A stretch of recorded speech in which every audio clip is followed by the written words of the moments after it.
December 9, 1940. The Western Desert, Egypt.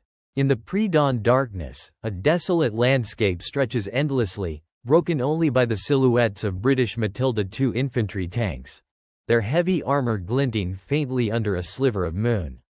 They are not where the enemy expects them. They are not where anyone expects them.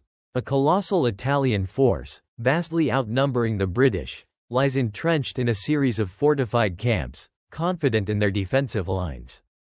But on this morning, a daring plan unfolds, a maneuver so audacious it borders on madness. The British Western Desert Force, a mere fraction of the Italian 10th Army, is about to strike from an impossible direction, through a supposed unpassable gap. How can a smaller, supposedly weaker force achieve such a devastating victory against overwhelming odds, and fundamentally alter the course of the war in North Africa? The year is 1940. Europe is aflame, France has fallen, and Britain stands alone against the Axis powers. In North Africa, a new front has opened, one that many in London consider a sideshow compared to the existential threat at home. Italy, under Benito Mussolini, has declared war on Britain and France on June 10, 1940. Mussolini dreams of a new Roman Empire, and his gaze falls upon Egypt, with its vital Suez Canal, a lifeline for the British Empire. In September 1940, Marshal Rodolfo Graziani's Italian 10th Army, a formidable force of approximately 150,000 to 200,000 men, supported by 600 armored vehicles and 1,600 guns, invades Egypt from Libya. They advance about 60 miles in 3 days, reaching Sidi Barrani, a small coastal town, before halting due to logistical challenges. There, they dig in, establishing a series of fortified camps stretching from the coast inland, believing themselves secure. Opposing this vast Italian army is the British Western Desert Force, WDF, commanded by Lieutenant General Richard O'Connor. O'Connor is a career soldier, born in Srinagar, Kashmir, India, in 1889. He served with distinction in the First World War, earning the Military Cross in February 1915 and the Distinguished Service Order in June 1917. By 1940, he is known for his boldness and unorthodoxy, a commander who thinks outside the conventional military box. His force, however, is a mere shadow of the Italian numbers. Approximately 36,000 men, 275 tanks, and 120 artillery pieces. This small, mixed force of British and Commonwealth troops, including the 7th Armoured Division and the 4th Indian Infantry Division, is tasked with defending Egypt and the Suez Canal. They are the underdogs, facing an enemy that outnumbers them by more than 4 to 1 in personnel and significantly in other assets. The world watches, expecting a prolonged, arduous defense, if not an eventual retreat. But O'Connor harbors a different vision.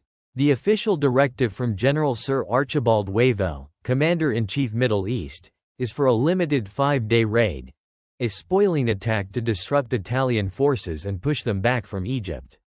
No one in the higher echelons believes a small British force can achieve anything more significant. The sheer numerical disparity seems insurmountable.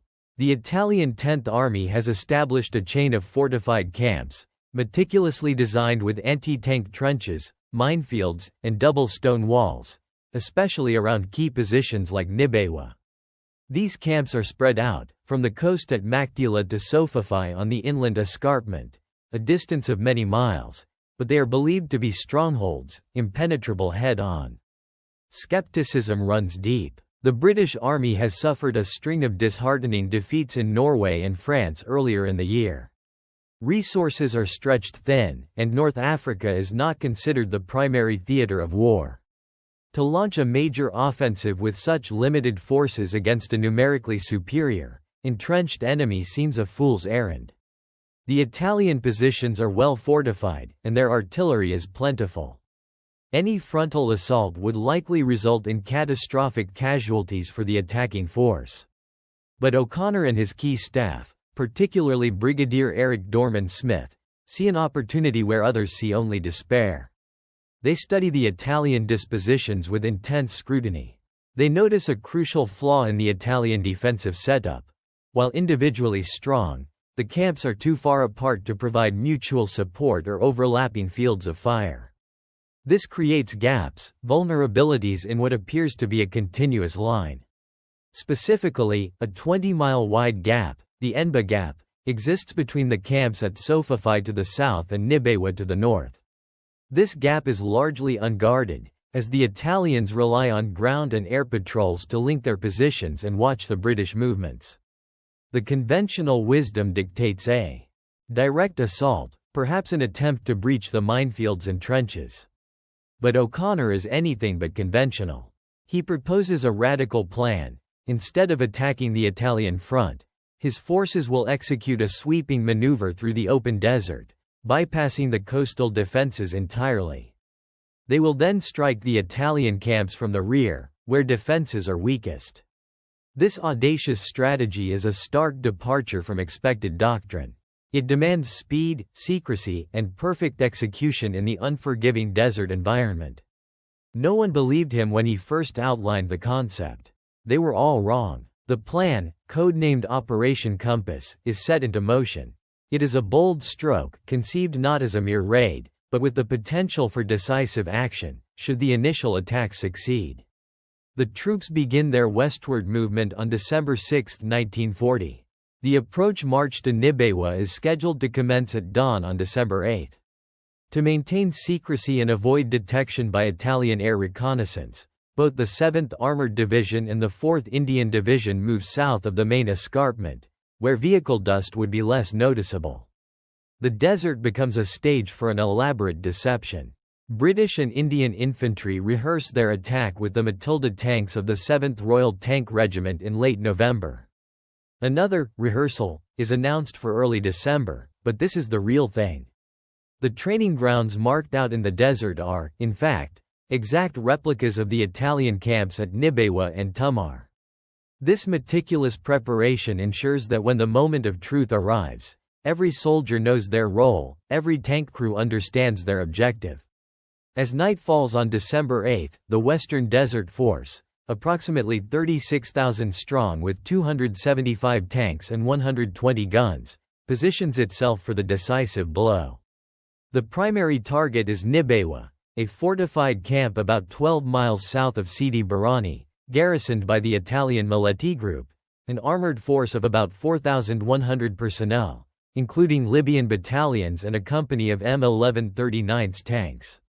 The camp itself is a double stone-walled rectangle, approximately 0.62 by 1.24 miles, 1 by 2 kilometers, protected by an anti-tank trench, a minefield, and shelters every 50 yards.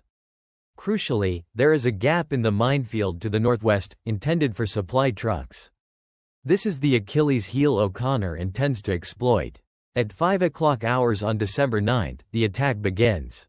The British artillery opens fire, a sudden, thunderous barrage that shatters the pre-dawn silence. Simultaneously, a faint diversionary assault commences from the east, carried out by the 4th Battalion, 7th Rajput Regiment of the 11th Indian Infantry Brigade. Small arms fire and pyrotechnics illuminate the eastern perimeter, drawing Italian attention and reserves to that sector, exactly as planned. Italian air reconnaissance had previously spotted British vehicle movements, but General Pietro Maletti, commander of the Italian group at Nibewa, was reportedly not fully informed, though he did warn other divisions of unusual British aircraft activity that might mask armored movements. The diversion works, focusing Italian defenses eastward and exposing the critical western flank. Meanwhile, the main force moves into position, undetected, through the unguarded northwestern gap in the minefield. The 47 Matilda II infantry tanks of the 7th Royal Tank Regiment, commanded by Lieutenant Colonel R.T. Jerram, lead the charge. These tanks are a formidable asset, their 3-inch armor plating proving impervious to the Italian 47mm anti-tank guns. Behind them, the infantry of the 11th Indian Infantry Brigade advances. At 7:15 hours, the real assault begins from the northwest. The British tanks, supported by a 72-gun preparatory artillery barrage and Indian infantry, crash into the camp. The Italian M1139's tanks, reportedly gathered outside the camp walls, are caught completely by surprise. Their crews are warming engines, unaware of the impending catastrophe. They have no time to react.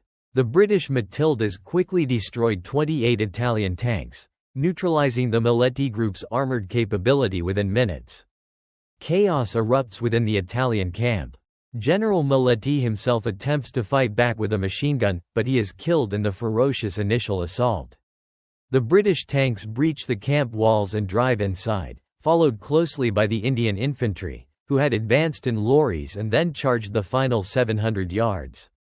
Italian and Libyan artillerymen bravely attempt to man their guns, but even their point-blank fire cannot penetrate the thick armor of the Matilda tanks. The Italian and Libyan infantry resist with determination, some even attempting to attack the British tanks with hand grenades, but they are systematically overrun.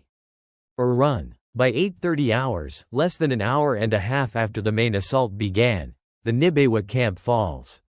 The British secure vast quantities of supplies, fuel, ammunition, and water, all largely intact. The victory is resounding. The Italian and Libyan forces at WWII suffer approximately 819 killed, 1,338 wounded, and 2,000 taken prisoner, for a total of 4,157 casualties. The British and Indian forces, by contrast, suffer only 56 killed, with 27 tanks disabled or broken down. The immediate exploitation of this success by the Western Desert Force disrupts Italian lines of communication and forces the abandonment of adjacent forward positions. The success at WWII clears the way for the next phase of O'Connor's audacious plan. With spirits high, British troops, including the remaining operational tanks and the 5th Indian Infantry Brigade, move west, bypassing the Tumar camps. The 16th Infantry Brigade closes in on the area vacated by the Indian Brigade. The Western Desert Force continues its relentless advance. The assault on the adjacent Tumar camps begins. By 4 p.m., most of Tumar West is in British hands, with Tumar East falling by dark. The coordinated attack overwhelms the Italian defenses, which are unable to cope with the speed and surprise of the British maneuver. The Italian 10th Army, spread thinly across its fortified positions, finds itself outflanked, outmaneuvered, and utterly unprepared for this blitzkrieg in the desert. The momentum is now unstoppable. On December 10, the 16th Infantry Brigade, supported by artillery and the 7th Royal Tank Regiment, advances on Sidi Barrani. Despite taking some casualties while moving across exposed ground, the British are in position to bar the southern and southwestern exits to the town by 1:30 p.m. The attack on Sidi Barrani commences at 4 p.m., supported by divisional artillery, and the town falls by nightfall. The remnants of 2 Libyan divisions and the 4th Blackshirt Division, 3 Genio, are forced to surrender. 2 more Italian divisions are caught on the Mersa Matruh-Sidi Barrani road and compelled to surrender. The scale of the Italian collapse is astonishing. By December 15, less than a week into Operation Compass, the Italians are completely pushed out of Egypt. The Western Desert Force has captured 38,300 prisoners, 237 guns, and 73 tanks. British losses, by comparison, are remarkably low: 133 killed, 387 wounded, and 8 missing. The sheer number of prisoners begins to slow the British advance, as they are entirely unprepared for such a massive influx of captives. O'Connor, seeing the enemy in full retreat in disarray, continues to press the advantage. The operation, initially conceived as a 5-day raid, rapidly evolves into a full-scale offensive. The 7th Armored Division races ahead, exploiting the Italian disorganization. On December 11, the 7th Armored Brigade is ordered to relieve the 4th Armored Brigade in the Buck area, mopping up and capturing large numbers of men and guns. A patrol from the 7th Support Group enters Rabia, finding it empty, as the 63rd Infantry Division, Serene, had withdrawn overnight. The British advance continues relentlessly westward, along the Via della Vittoria, through Halfaya Pass. Fort Capuzzo, an Italian stronghold 40 miles inland, is recaptured by the 7th Armored Division as it pushes towards Bardia. On December 16, Sidi Omar is taken in a swift battle lasting just 10 minutes, resulting in 50 Italian dead and 900 prisoners. The Western Desert Force pauses briefly to reorganize and bring up supplies, preparing for the next major objective, Bardia, a heavily fortified port town on the Egyptian-Libyan border. Bardia is garrisoned by 45,000 men and boasts over 400 guns and tanks, surrounded by 18 miles of double barbed wire fencing, a 4-foot anti-tank ditch, minefields, and machine gun positions. Meanwhile, a significant change occurs within the WDF. The 4th Indian Division, a veteran unit that performed brilliantly in the initial phase, is redeployed to East Africa to spearhead another invasion. Its place is taken by the inexperienced 6th Australian Infantry Division, a tough but untrained force for desert warfare. Despite this setback, O'Connor ensures the offensive continues with minimal delay. By the end of December, the 6th Australian Division besieges Bardia. After a night of heavy bombing and bombardment, the assault begins on January 3, 1941. With air and naval support, the Australians blow gaps in the outer defences, allowing infantry and tanks to pour through. The 23rd Italian Corps, commanded by Lieutenant General Annibale Bergonzoli, is defeated in the Battle of Bardia. The fortress surrenders on January 5, yielding 25,000 captives, including General Bergonzoli himself. The Australians capture nearly 500 guns, 700 vehicles, and 120 tanks, while suffering fewer than 150 killed. The operation transforms into a relentless pursuit across Cyrenaica, the eastern province of Libya. O'Connor's forces, redesignated as 13th Corps on January 1, 1941, continue to advance, capturing Tobruk, a vital fortress port, by January 22, taking another 25,000 prisoners. The Italian 10th Army is in disarray, its remnants retreating westward along the Via Balbia coastal road. O'Connor's strategy of bypassing strongpoints, cutting off retreating forces, and combining armor, infantry, and artillery with overwhelming speed proves devastatingly effective. The campaign becomes a masterclass in mechanized maneuver warfare, a British blitzkrieg. It is early February 1941. The final act of Operation Compass is unfolding. The remnants of the Italian 10th Army, shattered and demoralized, are streaming westward along the coastal road, the Via Balbia, attempting to escape into Tripolitania. They are a desperate, disorganized column, stretching for miles, laden with what little equipment they could salvage.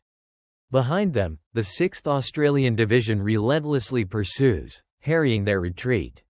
But Lieutenant General O'Connor has a bolder stroke in mind, a maneuver that will seal the fate of the entire Italian 10th Army. He dispatches a small, ad hoc mechanized force, known as Combe Force, commanded by Lieutenant Colonel John Combe. This force, primarily drawn from the 7th Armored Division, is given a daring, almost impossible mission, to leave the coastal road at MSUs, strike directly across 150 miles of uncharted, treacherous desert, and cut off the Italian retreat at Beta Fam. The race is on. Combe Force pushes its vehicles to their absolute limits, battling against the unforgiving terrain of the Libyan desert. Sand, rocks, and the sheer vastness of the landscape challenge every mile. The tracked vehicles struggle, their progress slower than anticipated. Recognizing the urgency, Combe makes a critical decision. He divides his force. The lighter, faster elements, including armored cars and wheeled transport, are detached to press ahead with maximum speed, while the heavier, tracked vehicles follow as quickly as they can. On the afternoon of February 4, the first elements of Combe Force reach MSUs, clearing the local garrison. They press on through the night and the following day. By 4 p.m. on February 5, after an extraordinary dash across the desert, the British artillery and infantry are in position, blocking the Via Balbia at Beta Fam. Their arrival is a complete shock. Just 30 minutes later, the head of the Italian retreating column arrives. They are stunned to find a British force, seemingly materialized out of the empty desert, directly in their path. The Italians, overestimating the strength of this blocking force, are trapped between Comforce and the pursuing Australians. A desperate battle ensues. The Italians, with newly arrived Fiat M1340th's medium tank battalions, launch frantic, costly attacks against the British positions, attempting to break through the roadblock. The British, though outnumbered, hold their ground with grim determination. Their anti-tank guns and infantry exact a heavy toll on the attacking Italian armor and infantry. On the afternoon of February 6, the main body of the 7th Armored Division arrives, intensifying the pressure on the Italian eastern flank. The Italian 10th Army is now caught in a vice, its escape route sealed, its morale shattered. They are exhausted, out of ammunition, and completely surrounded. On the morning of February 7, the Italians attempt one final, desperate push to break through, but it is futile. The fighting is fierce, but the British lines hold. The Italian command realizes the situation is hopeless. At 9 a.m. on February 7, 1941, the Italian 10th Army surrenders en masse. General O'Connor cables back to General Wavell with the triumphant message, "Fox killed in the open." The victory is total. Operation Compass, from December 9, 1940, to February 9, 1941, stands as one of the most astonishing victories of the Second World War. In just 2 months, Lieutenant General Richard O'Connor's Western Desert Force, never exceeding 36,000 men in battle, advanced over 500 miles, 800 kilometers, across the desert. They completely destroyed the Italian 10th Army, a force of 10 divisions. The scale of the Italian losses is staggering: over 5,500 killed, approximately 10,000 wounded, and an incredible 133,298 prisoners taken, including 5 generals. The British also captured 420 tanks and 845 guns. In stark contrast, British and Commonwealth casualties totaled a mere 500 killed, 1,373 wounded, and 55 missing, with 26 aircraft lost. The disparity in casualties and captured equipment is almost unbelievable. Anthony Eden, then Secretary of State for War, famously quipped, "Never has so much been surrendered by so many to so few." O'Connor's genius for mobile warfare, his bold planning, and his masterful execution of combined arms tactics were the hallmarks of this campaign. He demonstrated how a smaller, more agile, and better-led force could decisively defeat a numerically superior but less mobile and poorly equipped enemy. His tactics, emphasizing tempo, outflanking maneuvers, and deep penetration, would later be studied and, ironically, mirrored by his future adversary, Erwin Rommel. This victory nearly drove the Axis entirely out of North Africa. The Italian defeat was so profound that it directly prompted Adolf Hitler to intervene, sending the Deutsches Afrikakorps under General Erwin Rommel to reinforce his Italian allies. This intervention would prolong the North African campaign for another 2 years, fundamentally changing the nature of the war in the desert. Richard O'Connor, the architect of this remarkable triumph, earned a knighthood, becoming Knight Commander of the Order of the Bath. Yet, despite this monumental achievement, his unassuming manner and later capture by a German patrol in April 1941 meant that his extraordinary accomplishments were often overshadowed by more flamboyant figures and the subsequent arrival of Rommel. He became known to some as the Forgotten Victor. Operation Compass stands as a testament to audacious leadership, meticulous planning, and the sheer fighting spirit of the British and Commonwealth forces. It was a beacon of hope in a dark period of the war, a moment when the tide turned, however briefly, in the vast, unforgiving expanses of the Western Desert. If this story moved you, subscribe. New forgotten stories every week. Which moment surprised you most? Comment below.